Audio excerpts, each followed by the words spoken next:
que llegan al nódulo auriculoventricular. Unos van por la cara anterior, posterior, septal, etc., ¿no? A través de haz de Bachmann, ¿ya? Todos confluyen al nódulo auriculoventricular. Se llaman haces internodales. De ahí viaja a través de la haz de His, ¿no? Haz de His llega a una región donde la zona de cruciforme que se llama se divide en dos, una rama derecha y una rama izquierda. Aquí la imagen un poco está. La rama izquierda es más gruesa y corta, y la rama derecha es más larga y delgada, ¿ya? Que se divide en rama derecha de haz de His, rama izquierda de haz de His. Rama derecha es largo y delgado, mientras izquierda es corto, grueso, que se divide en tres. Postero inferior, anterior y septal, ¿ya? Anteroseptal y septal, ¿ya? Tres ramas. Aquí tienen un poquito más panorámico y resumido: nódulo sinusal, haces internodales, como hemos dicho hace un momento, nódulo auriculoventricular, tronco de haz de His, fíjense, derecha e izquierda de haz de His, más fibras de Purkinje. Todo esto, entonces, siempre la despolarización comienza en nódulo sinusal, viaja a través de haces internodales, nódulo auriculoventricular, hay un retardo acá, sigue a través del haz de His y luego a través de los troncos de la división del haz de His derecha e izquierda hasta llegar a Purkinje, ¿no? ¿Esto en quiénes se realiza? ¿No? Se llaman, el estímulo produce un potencial de acción que se llama, ¿ya? El corazón tiene dos tipos de células, ¿no? Las células miocárdicas contráctiles de respuesta rápida, que requieren de un estímulo externo, por supuesto, para excitarse y contraerse. Mientras estas células automáticas, que es de conducción, de respuesta lenta, es automático, como les decía, no requieren de un estímulo, ¿no? Para su excitación y conducción. La excitación para las células miocárdicas justamente es esto de las automáticas, excita. De ahí que la morfología, la forma como despolarizan en las células rápidas, que son miocárdicas, es esta, que vamos a ver más luego, ¿no? Tiene una meseta importante, mientras de las lentas no hay meseta. Directamente es en forma curveada, sin meseta, ¿no? 4 o 5 propiedades tienen que aprender lo que es en arritmias cardíacas, ¿ya? Propiedades que se llaman células cardíacas. Uno que es la contractilidad, automatismo, excitabilidad, conductibilidad y refractariedad. Cada uno tiene su concepto, ¿no?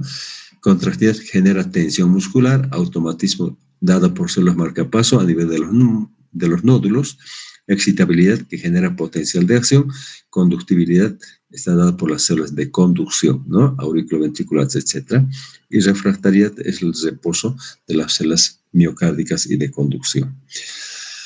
Esta meseta que decíamos, el potencial de acción o fases de la despolarización de las células miocárdicas se produce principalmente bajo un estímulo, ¿ya? Primero hay una despolarización a nivel del nódulo sinusal, de ahí se inicia la repolarización. Una vez que repolarización, la meseta, y esto se debe principalmente al manejo de las bombas de sodio, potasio y calcio, ya entrada y salida de iones, principalmente es la entrada de sodio y calcio intracelular, la meseta. La repolarización rápida y la repolarización prolongada para llegar a un estado de potencial membrana en reposo. Estas son las fases de la despolarización o de la célula miocárdica, ¿no?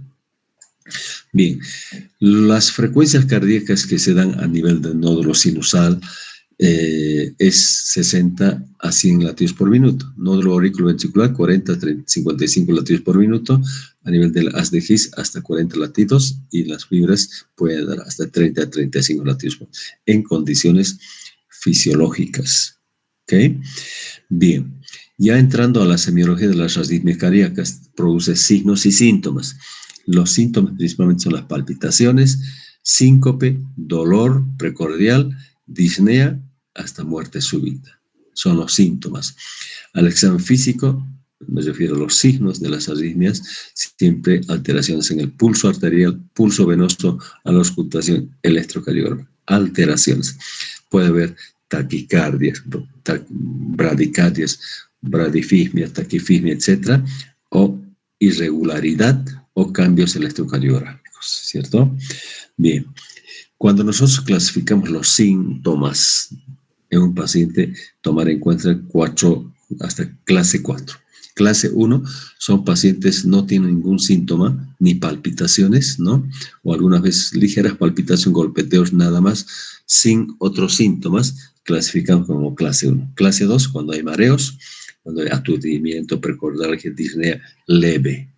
Clase 3, cuando ya existe desmayo o síncope en una persona, ¿no? Síncope, no muerte súbita. En clase 4 ya es una persona, ya es severa, se cae y si no se reanima puede fallar este paciente, ¿ya? Muerte súbita cardíaca que se llama. Bien, el examen físico, los signos que siempre a la inspección, el pulso arterial, lo que late a nivel del cuello, etcétera, en la punta, pulso venoso en cañón, lo que hemos aprendido en la anterior clase, choque de punta acelerado o hiperactivo, puede haber latidos irregulares o anormales, y a la palpación, fíjense, ¿no? A la palpación, el pulso arterial, ¿no? Choque de punta, ¿no? Impulsos anormales. A auscultación, hay arritmia, puede haber taqui o bradiarritmias, regulares o irregulares. Fíjense, cuando ustedes ven pulso arterial, ya a la palpación en este caso, entonces siempre hay que ver la frecuencia, regularidad, igualdad en ambos miembros superiores o ambas muñecas, la tensión, amplitud y simetría. Simplemente con esto uno ya tiene idea si es una taquicardia, taquiarritmia, bradiarritmia, cuánto de frecuencia, con simple tomar el pulso, ¿no? Bien, decimos que pulso, la anterior clase, entonces la taquifismia es cuando late, cuando hay pulso mayor de 90, taquicardia mayor de 90. O sea, esta es frecuencia cardíaca, este es pulso. Bradifismia menor de 50 pulsaciones.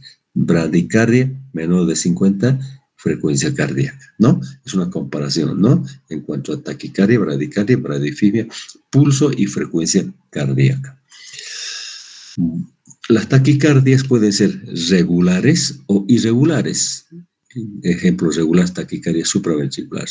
Las irregulares, la fibrilación auricular, es el ejemplo más claro, o ritmos asociados a bloqueos AB, ¿ya?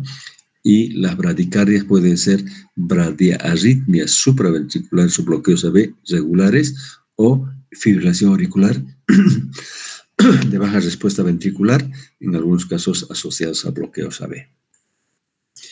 ¿Qué son las arritmias cardíacas? Son trastornos o desórdenes de la actividad eléctrica del corazón que conducen una pérdida del ritmo, que pueden ser rápidas taquicardias, lentas bradicarias, o pueden deberse a alteraciones en el ritmo y o conducción, o sea, es decir, mixtas, que pueden ocasionar diversos signos y síntomas, causar inclusive la síncope, desmayo, muertes súbitas o secuelas neurológicas importantes, como en caso de accidentes cerebrovasculares, ¿no?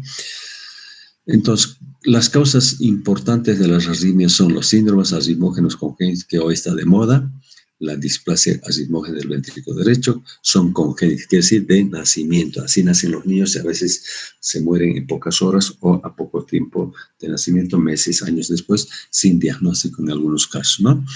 Síndrome de Brugada, taquicardia ventricular polimorfa catecolaminérgica, QT largo, QT corto, son los que llamamos síndromes arritmogénicos congénitos en niños o niñas.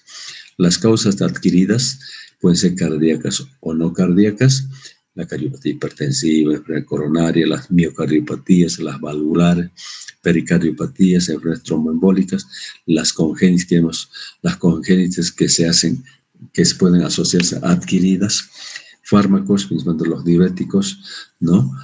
Antiarrítmicos, trastornos electrolíticos, enfermedades metabólicas, las anemias, que pueden dar fisiológicas, enfermedades psicosomáticas, factores sociales, problemas respiratorios crónicos del tejido conectivo, etcétera, ¿no? O posterior a una intervención o por catéter cardíaco o por cirugía. Son causas importantes de las arritmias. Esto quiero que tomen en cuenta que Los síndromes arritmógenos congénitos más importantes, hemos comentado, son las responsables de la mayor parte de las arritmias hereditarias, con un elevado porcentaje de muertes súbitas cardíacas, ya no asociadas a patologías estructurales cardíacas. O sea, hay un porcentaje importante de niños que se mueren sin a veces hacer el diagnóstico con muertes súbitas. Bien.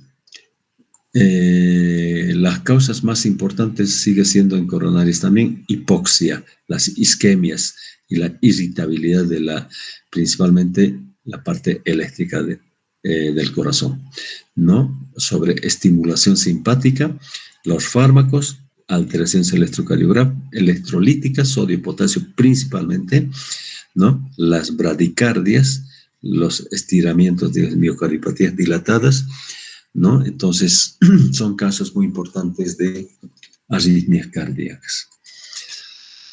¿Cómo se clasifican desde el punto de vista fisiopatológico? Trastornos en la formación del impulso se llaman automáticas, puede ser normal, alterado o anormal, ¿no?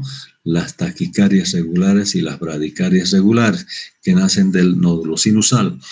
Los trastornos de conducción, o sea, lo que llamamos bloqueos por reentrada, ¿ya? Anatómica, funcional, son las fisiopatológicas más importantes, las taquicardias supraventriculares, bloqueos auriculoventriculares, taquicardias ventriculares, la parasistolia, son arritmias importantes que son por el fenómeno de la reentrada. Mientras anterior era automatismo. Y trastornos de gatillo, por gatillado o desencadenado. Postpotencia es otro motivo, otra causa fisiopatológica de las arritmias cardíacas. Estos pueden ser precoces o tardíos.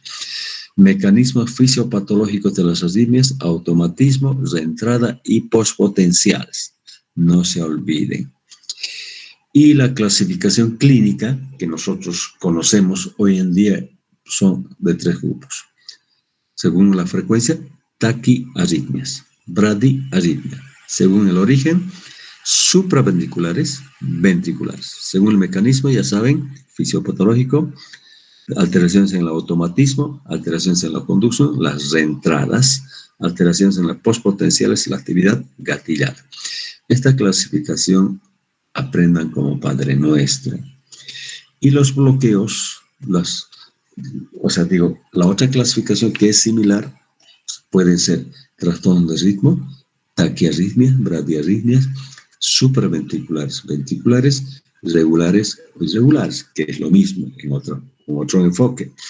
Trastornos de conducción, auriculoventriculares, los bloqueos auriculoventriculares, intraventriculares, los bloqueos intraventriculares, y las de vía aberrante, que son Wall-Parkinson-White, Longanon-Levy y Mahaim, que luego vamos a ver en la próxima clase. Trastornos mixtos o combinados, es decir, auriculoventriculares, intraventriculares, vías aberrantes con trastornos de ritmo. Puede haber, y la mayoría de las arritmias generalmente se asocian ambos, principalmente en Chagas.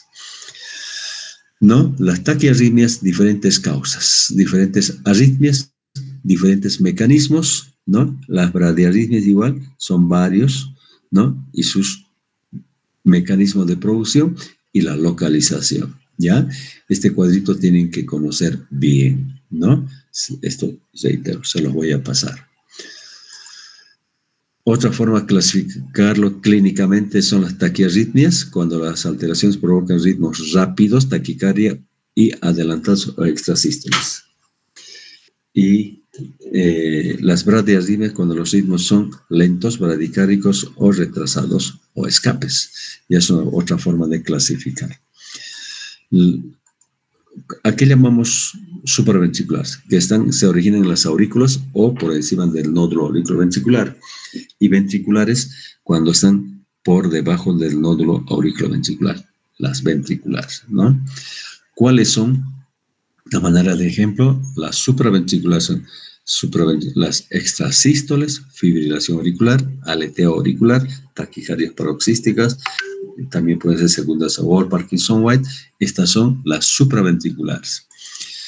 Las son las taquicardias, taquiarritmias supraventriculares. Las bradiarritmias pueden ser por trastorno de automatismo, bradicardia sinusal, bloqueos sinoauriculares, pausas sinusales, fibrilación de baja respuesta ventricular, ritmos de la unión, los bloqueos auriculoventriculares con baja respuesta ventricular son importantes. Las ventriculares, las taquicardias ventriculares, extrasístoles ventriculares, taquicardias ventriculares pueden ser monomorfas, polimorfas, sostenidas o aisladas, torsión de punta, fibrilación ventricular, ¿no? Son taquiarritmias que pueden llevar a la muerte en minutos o en horas. Mientras las bradiarritmias ventriculares generalmente son los bloqueos de baja conducción, auriculoventriculares de grado variable, desde las bradicardias, ¿no? Sinusales con conducción baja, los bloqueos de diferentes grados, la fibrilación auricular de baja respuesta ventricular, asociados con bloqueos, etc. Son varios, ¿no? Bien, este es un ejemplo. Los más frecuentes en nuestro medio, vemos aquí son diapositivas nuestros, arritmias sinusales, que muchos ya han visto en la práctica, arritmias auriculares, ritmos de la unión, fibrilación auricular, que es la arritmia más frecuente en el universo, aleteo, y otro que es la disfunción nodosinusal. Casi todos los días vemos fibrilación auricular, ¿no? Y generalmente en nuestro medio secundarios a Chagas. Una arritmia ventricular, extrasístole ventricular, parasistolia, taquicardia ventricular, fibrilación ventricular, aleteo y muerte cuando no se los trata adecuadamente. Otro cuadrito, más o menos desde otro punto de vista, de acuerdo a anomalías de la frecuencia, taquiarritmias, bradiarritmias, cuando hay alteraciones en complejo B, QRS estrecho, QRS ancho, en la regularidad, ritmos regulares, ritmos irregulares, cuando hay alteración de onda P, en ausencia o P no, anormal, ¿no? Anomalías en la conducción, digamos, PQRS, cuando hay QRS, digamos, PR corto o alargado, ¿no? Los ritmos caóticos, ¿no? Pueden ser la fibrilación ventricular principalmente, ¿no? Y ausencias de complejo QRS o con pausas prolongadas. Causas desencadenantes, generalmente vemos las infecciones sistémicas o del propio miocardio, los síndromes coronarios agudos como el infarto, arritmias cardíacas supra o ventriculares inestables, las crisis hipertensivas, fenómenos tromboembólicos asociados al pulmón, las anemias, hipertiroidismo, hipotiroidismo, trastornos de débito cardíaco, gasto cardíaco bajo, los ejercicios excesivos, ambientes desfavorables, situaciones psicoemocionales, aporte de líquidos, principalmente los que consumen mucha sal, ¿no? Las endocarditis infecciosas, las miocarditis, después de origen viral, parasital como el Chagas, los incumplimientos de los fármacos y algunos medicamentos que pueden causar, digamos, la taquiarritmia, como los broncodilatadores, ¿no? Bien, ¿cuáles son las consecuencias? Disminución del gasto cardíaco, disminución del flujo sanguíneo a órganos vitales. Es la que produce, ¿no? Tanto las bradicardias, las taquicardias, los bloqueos y donde hay disfunción en la secuencia de conducción auriculoventricular. ¿Cuáles son las molestias? Esto tienen que saber. Dolor torácico o angina de pecho, típico o atípico, en este caso atípico de las palpitaciones, síncopes o desmayos, palpitaciones o golpeteos precordiales, es mandatoria esta, mareos, vértigos, palidez, debilidad, disnea de diferentes grados, hasta insuficiencia cardíaca descompensadas o congestivas y muerte cardíaca súbita. Cuando no se los recupera en menos de 1 hora, el paciente ya no recupera más, se muere, ¿no? Pueden ser manifestaciones neurológicas, lipotimia, síncope, cambios de personalidad, cefalea, irritabilidad, diaforesia, etc., sudoración, ¿no? Cardiovascular, dolor de pecho, disnea cardíaca, cansancio, palpitaciones, edema, muerte súbita, etc. Renales, oliguria, hiperacemia por falla en la perfusión renal. Bien, entonces, ¿cuál es el problema con las arritmias? ¿Cuál es el riesgo? Lo que siempre uno debe preguntarse son interrogantes universales. Ejemplo, ¿no? ¿Cuál es el riesgo vital inmediato? ¿Se va a morir o se va a desmayar o es una arritmia benigna? ¿Qué repercusión hemodinámica presenta? ¿Hay presión baja, presión alta o normal? Es posible identificar, tratar la causa, las infecciones, infarto, etcétera, ¿cierto? ¿Es necesario iniciar medidas terapéuticas inmediatas? Sí, ¿ya? Si es bradiarritmia sintomática, marca paso. Si es taquiarritmia sintomática con falla hemodinámica, tratamiento farmacológico o cardioversión, ¿no? Y el tratamiento puede conllevar complicaciones derivadas de efectos secundarios, puede llevar, en la mayoría de los casos, ¿no? Puede llevar. ¿Cuál es el pronóstico? Depende del tipo de arritmia y del manejo adecuado en lo posible, lo antes posible. Los estudios, siempre hay que hacer laboratorio para ver electrolitos, anemias, cosas, radiografía de tórax, electro es mandatoria, Holter en algunos casos, ecocardiografía Doppler, estudio electrofisiológico en algunos casos cuando hay dudas en Holter, electrocardiografía, ¿no? Viendo que es una arritmia que puede llevar a la muerte o puede ser arritmia benigna. Entonces, el reposo convencional que todos los días hacemos, electrocardiograma en ejercicio, prueba de esfuerzo para despertar algunas que están ocultas, ambulatorio que es Holter y el invasivo que es el estudio electrofisiológico, ¿no? Sirve para diagnosticar trastornos de ritmo, los bloqueos, agrandamientos, hipertrofias de cavidades cardíacas, desequilibrios electrolíticos o metabólicas, documentar sobre la isquemia, lesión, infarto, eje del corazón, vigilia de algunos, o sea, seguimiento de un fármaco y corroborar en algunas patologías asociados al corazón, pulmonar, digestivo, neurológico, etc., ¿no? Bien. Ahora, ¿cómo es el registro? Fíjense, aquí tiene nódulo sinusal, ¿no? Estímulo, ahí comienza el nódulo, a través de los haces viajan que forman la onda P. Luego viene una pausa a nivel del nódulo sinusal, luego haz de His, activación ventricular, que es el complejo QRS, y la repolarización que se manifiesta con onda T. ¿Ya? Onda T. Aquí tiene onda P, despolarización auricular, QRS, despolarización ventricular, onda T, repolarización. ¿Ok? Bien. ¿Cuáles son los componentes del electrocardiograma? Que ya vamos a entrar a ver más o menos. Ondas T, P, segmento PR, intervalo PR, complejo QRS, segmento ST, onda T, intervalo QT, onda U, algunas veces manifiesta, otras veces no, segmento TP, intervalo RR. Esto sí tienen que conocer. ¿A qué se refiere? La onda P, despolarización de los aurículas. Complejo QRS, despolarización de los ventrículos. Repolarización ventricular a la onda T. Es lo más clásico para ustedes. Esto se los pongo a fin de que entiendan más claramente, que tienen algunos libros, ¿ya? ¿A qué se refiere la onda P, PR, complejo QRS, onda T y segmento S? Son los que más uno debe dominar, estos segmentos o ondas o complejo QRS. Ahí tienen su libro también esto.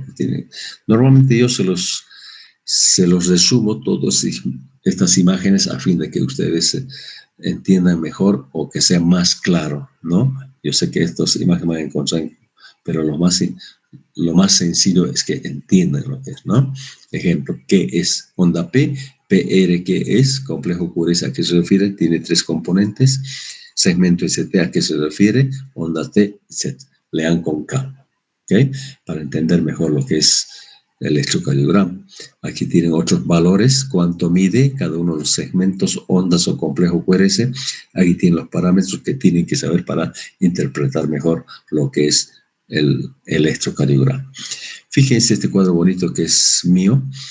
Onda P, despolarización auricular, segmento ST es la conducción entre las aurículas hacia los ventrículos. ¿Qué patologías puede traer? Sobrecargas auriculares, los bloqueos aquí auriculoventriculares, en complejo QRS los bloqueos intraventriculares, los infartos, ¿no? Etcétera. Muchas patologías pueden asociarse con cambios en el electrocardiograma del complejo QRS. Segmento ST para isquemias, lesiones o infartos, y onda T para directamente trastornos electrocardiográficos e isquemias miocárdicas, ¿no? Cuando uno lee electro, como en este caso, ¿cómo es la secuencia? Es muy importante la secuencia. El ritmo cardíaco, frecuencia cardíaca, eje del corazón, la onda P, la morfología, segmento o intervalo PR, complejo QRS, segmento ST, intervalo QT, onda T, onda U. Estos son los 10 pasos importantes para leer electrocardiograma. Vamos a ver un poquito, ya para entrar en electro la próxima clase, cómo se calcula frecuencia cardíaca en ritmo regular. El número 300 es número común o estándar, ¿ya? Para calcular el ritmo regular. Aquí están los cuadritos del electrocardiograma. Fíjense acá. Acá hay, fíjense, un complejo, otro complejo. Dos complejos, un solo cuadrito. Por tanto, va a ser 300 entre 1, 300 latidos por minuto. Acá, 1, 2, 3. 3 cuadraditos en dos complejos. Entonces, 300 sobre 3, 100, ¿no? Aquí, 1, 2, 3, 4, 5 cuadraditos entre los complejos. 300 entre 5, 60. Más o menos así. Ya tienen que practicar ustedes. Aquí, entre dos complejos cuadraditos, 1, 2, 3. Es 100 por minuto. Aquí, 4 será 300 entre 4, 75. Aquí, 3 y medio será, si es 4, 75. Si es 3, 100. Y si divides los dos, termino número medios, 85 por minuto. ¿Cierto? Fácil. ¿Ya? Cuando es irregular, frecuencia cardíaca irregular, se hace un trazo largo. ¿Ya? Entonces, se cuenta de un complejo, ¿ya? 30 cuadraditos, fíjense, 6 segundos, 30 cuadraditos, ¿ya? ¿Y qué se hace? Se cuenta número de entre RR, espacios 1, 2, 3, 4, 5, 6, 7. Y esto se multiplica por 10, ¿ya? Por 10 sería 70 latidos por minuto, más o menos es así, ¿ya? Cuando es regular, 300 número de cuadraditos grandes. Cuando es irregular, se cuenta 30 cuadraditos y se multiplica por 10. Sencillo, ¿no? Bien. ¿No? Esta es otra forma, igualito, pero se multiplicado por, si es 30, por 10. Si es 15, si es 20, por 15. Si es 10 o 15, por 20. Ya. Se multiplica y sale la misma frecuencia, ¿no? Bien, aquí por ejemplo, ¿no? Fíjense, es regular, irregular. Es fibrilación auricular. Bien, ahora, ¿cómo se saca el eje? Ustedes conocen las derivaciones. Derivaciones extremidales, sagitales, estándares, bipolares, unipolares, de 1, de 2, de 3. ¿Ya? Unipolares, ABF, ABL y ABR. Normalmente para sacar ejes se toma en cuenta el D1 y el ABF. ¿Ya? Precordiales sirve para principalmente tras hacer... para detectar en forma transversal, ¿ya? Aquí tienen las precordiales, aquí tienen las derivaciones de extremidades. Eso con calma lean. El eje eléctrico, dirección principal de la propagación de la onda de despolarización ventricular, el plano frontal, ya me dice de referencia 0. El valor normal es que vaya de arriba a abajo, de derecha a izquierda, de atrás a adelante, desde la base hacia la punta. Se toma en cuenta el D1 bipolar y ABF unipolar, ¿ya? Esas dos derivaciones. El eje normal está en 45 grados, aquí tiene 0 grados, menos 90 grados, más 90 grados y extremo. Desviación derecha, desviación izquierda, extrema, ¿ya? El eje normal normalmente es 45 grados entre D1 y ABF. Positivo, negativo sería este lado y negativo ABF sería así, ¿no? Ya eso van a practicar. Si el D1 es positivo, ABF positivo, el eje va a ser normal. ABF, D1 normal, ¿cierto? Si el D1 es positivo, D1 es positivo, ¿no? D1 es positivo y ABF es negativo, aquí está negativo, desviación a la izquierda. Si el D1 es negativo, D1 negativo, está negativo este lado, y el ABF es positivo, está positivo, desviación a la derecha. Si ambos son negativos, D1 ABF, aquí está, negativo, negativo, desviación extrema. ¿Ya? Así se saca el eje cardíaco. Se van a aprender aquí. Fíjense aquí, D1 es positivo, aquí está, D1 positivo, ABF positivo, aquí el eje va a ser acá, en este cuadrado. En esto, D1 positivo, aquí está, ABF negativo, aquí. Entonces el eje va a ser aquí, ¿no? Más o menos así, van a practicar, ¿ya? ¿Qué es lo que queremos? Sacar frecuencia normal, taquicardia o bradicardia. Ritmo regular, irregular. ¿Ondas P existen o no existen? ¿No? Complejo QRS, ¿es estrecho o es ancho? Relación P-QRS normal, corto o prolongado o es variable en los bloqueos auriculoventriculares. ST normal, ascendido o descendido o ascendido. ¿Está arriba o está abajo? ¿Ya? De la línea isoeléctrica. El eje normal a la izquierda, derecho o extremo. Onda T negativa, o sea, negativa, positiva, picuda o simétrica o es asimétrica. Eso nos indica ya con el electrocardiograma nosotros ya estamos haciendo diagnóstico. No se olviden que la parte de coronarias tiene que ver qué parte del corazón, qué cara es lo que estamos registrando en el electrocardiograma. Aquí tienen cara lateral, apical, septal, posterior, anteroseptal. Eso es importante para hacer diagnóstico de un síndrome, muy importante. Tienen que conocer. Aquí tienen, por ejemplo, un electro, ¿no? Eje normal, conducción normal, fíjense, QRS angostito, PR normal, onda P normal. Eso vamos a practicar la próxima clase. Ese es positivo de 1 ABF, positivo, eje normal. Aquí está, ¿no? Conducción normal. Aquí tiene otro electro, normal, normal, ¿no? QRS angostito, PR normal, onda T positivo, no es negativo en todas las derivaciones. Bien, aquí tiene un electro trazado que siempre los tenemos de los pacientitos, un eje. Electro normal, QRS normal, onda P normal, PR normal, T normal, eje normal, positivo, positivo, ¿no? Bien, ya para la próxima clase ya vamos a ver trazados, las taquiarritmias, bradiarritmias, los bloqueos y los mixtos, ¿no? Dentro de los bloqueos auriculoventriculares conocemos primer grado, segundo grado, MOVITS 1, MOVITS 2, tercer grado, intraventriculares, bloqueos rama derecha, bloqueos rama izquierda, los semibloqueos fasciculares.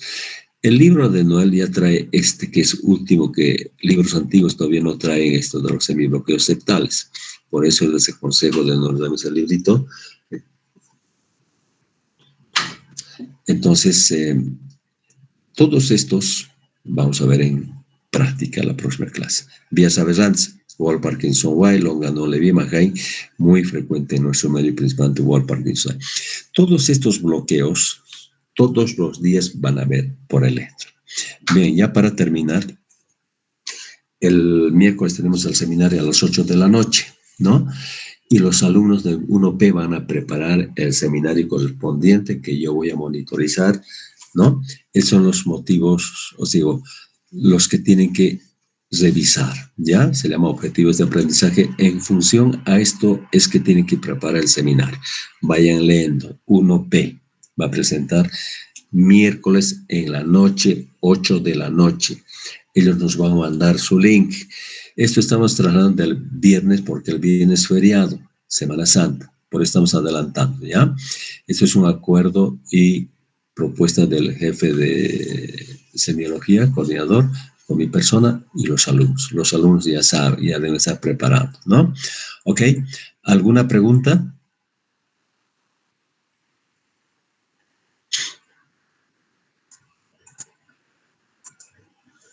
¿Alguna pregunta? No, doctor. Esta es una introducción de lo que conocemos en la arritmia cardíaca, ¿no?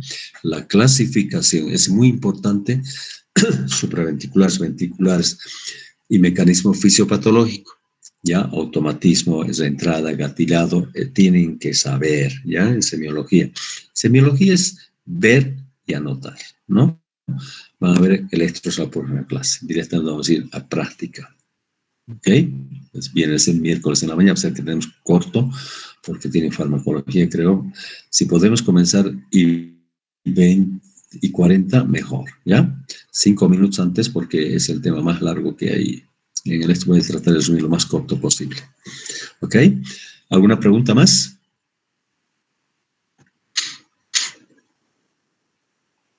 Laura. Nazarena.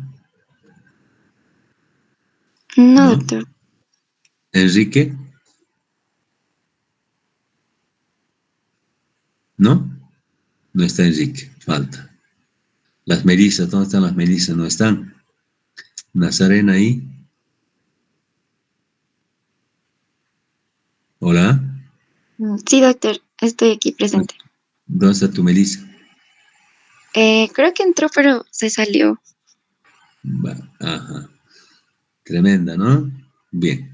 Como ya. Si hay alguna pregunta, por favor, tenemos 5 minutos. ¿No? Muy bien, nos vemos el miércoles a la mañana, ya con trazos. ¿Ya? Ok. Buenos días. Hasta luego. Gracias, doctor. Hasta luego, doctor. Muchas gracias, doctor. Hasta luego. Hasta luego.